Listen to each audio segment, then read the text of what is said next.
In this video, you'll learn how to update your address on Wecasa. By following these steps, you will ensure that your account has the most accurate information, which is essential for service delivery. Begin by navigating to the Wecasa website. Once the page loads, look for the login option, which is typically located at the top right corner of the dashboard.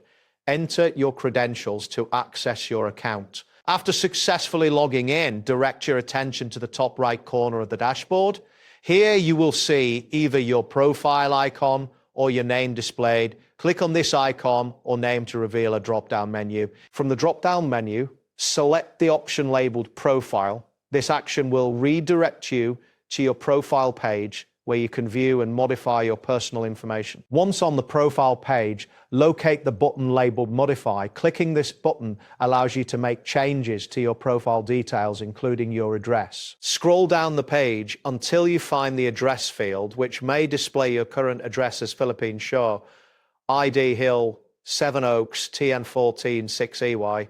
Click inside this field and enter your new address carefully, ensuring all details are accurate. After entering your new address, scroll down once more to find the Modify button at the bottom of the page.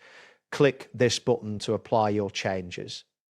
The system may take a moment to process your request. Once the update is complete, your Wecasa account will now reflect your new address. It is advisable to double-check that the information is correct to avoid any future discrepancies.